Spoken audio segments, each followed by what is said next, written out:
Babbar share કોંગ્રેસના કાર્યકર્તાઓ અને નેતાઓ ઉભા રહ્યા, એમને સલામ કરું છું, એમને અભિનંદન આપું છું. આ જ આપણી તાકાત છે. પેટમાં તેલ રેડાયું કે જો સાચી હિન્દુ ધર્મની વ્યાખ્યા દેશના લોકો સુધી પહોંચી જાય, રાહુલ ગાંધીજી લોકોના દિલ સુધી પહોંચી ગયા છે, તો આપણે જે હિન્દુ ધર્મના નામે લોકોને ગુમરાહ કરીએ છીએ એ આપણી તો દુકાન જ બંધ થઈ જશે.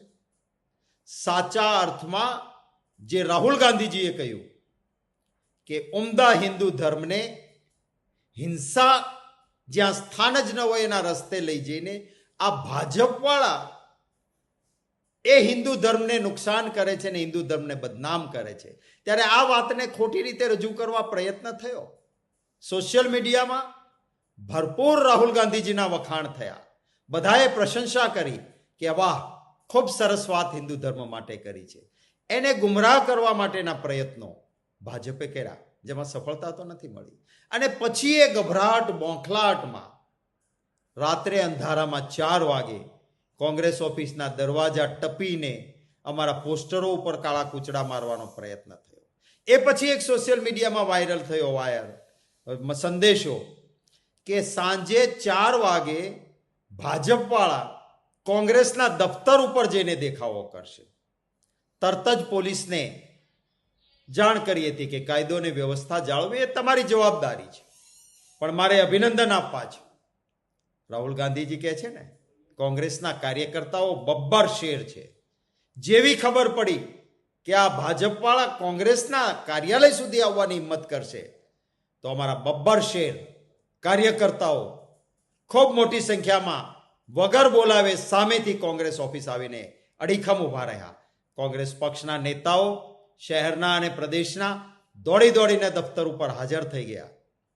અને ભાજપવાળાને પોલીસે પકડી ઉઠાવી જેલમાં નાખીને કેસ કરવો જોઈએ, એના બદલે એને રક્ષણ આપીને કોંગ્રેસના દફતર સુધી લાવવાનો પ્રયત્ન થતો હતો. ત્યારે દિવાલ બનીને અમારા બબ્બર શેર કોંગ્રેસના કાર્યકર્તાઓ અને નેતાઓ ઉભા રહ્યા.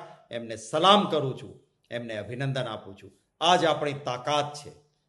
મને દુઃખ છે એ વાતનું. એડવાન્સ કહ્યું હતું પોલીસ અધિકારીઓને કંટ્રોલમાં લેખિત ફરિયાદ આપીને કે આ ન બને એની કાળજી રાખજો. કોઈ કાળજી નહીં લેવાય, ઉલટાનું એમને રક્ષણ અપાયું. અને પછી પોલીસના ધાડા કોંગ્રેસ ઓફિસની અંદર શા માટે ભાઈ આવ્યા હતા તમે? અમારા નેતાઓને લઈ જવાના ને એમને છોડી દેવાના? કઈ પ્રકારની કાયદો અને વ્યવસ્થા છે? હું પોલીસ કર્મચારીઓને અધિકારીઓને પણ કહું છું કે કોંગ્રેસ ક્યારેય વયમનસ્ય રાખતી નથી. સમય પલટાતો હોય છે. તમારે તમારી ફરજ નિષ્ઠા અને પ્રમાણિકતાથી બજાવવાની છે. મહેરબાની કરીને એવું કૃત્ય ન કરશો, કારણ કે આ ભાજપવાળા પછી તમારી પડખે નહીં ઊભા રહે. ભૂતકાળ જોઈ લેજો, કેટલાક સારા અધિકારીઓની કારકિર્દી ધૂળમાં મળી ગઈ ભાજપના વિશ્વાસે જેણે ખોટું કરવાનો પ્રયત્ન કર્યો હતો. પોલીસ અધિકારીઓ અને કર્મચારીઓને પણ વિનંતી છે, આ ન કરો. પોલીસ દ્વારા તકેદારી બંદોબસ્ત રાખવામાં આવેલ હતો, પણ જે પથ્થરમારાનો બનાવ બન્યો, પોલીસે તાત્કાલિક એમને કંટ્રોલ કર્યા. અને આ બનાવમાં જે કેટલાક ત્યાં હાજર માણસોને પણ ઈજા થઈ અને પોલીસવાળા 4 જે કર્મચારી છે એમને પણ ઈજા થઈ છે. અને પોલીસે ત્યાં તાત્કાલિક કેટલાક માણસોને ડિટેન કર્યા છે અને અત્યારે સરકારશ્રી તરફથી ફરિયાદ દાખલ થવાની ચાલુ જ છે. અત્યારે જે પણ અત્યારે ફરિયાદ કરવા માટે આવે છે એમની ફરિયાદ લેવાની અત્યારે ચાલુ છે અને સરકારશ્રી તરફથી ફરિયાદ લેવાની ચાલુ છે.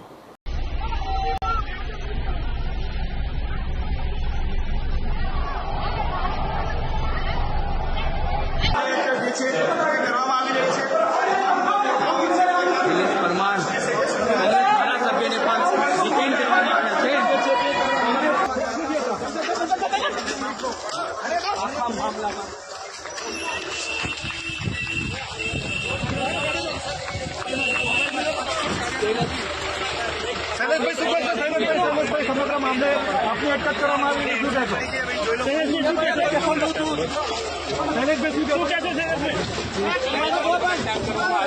બોલું તો તમારું શેરખાન શૈલેષભાઈ શું કહો છો?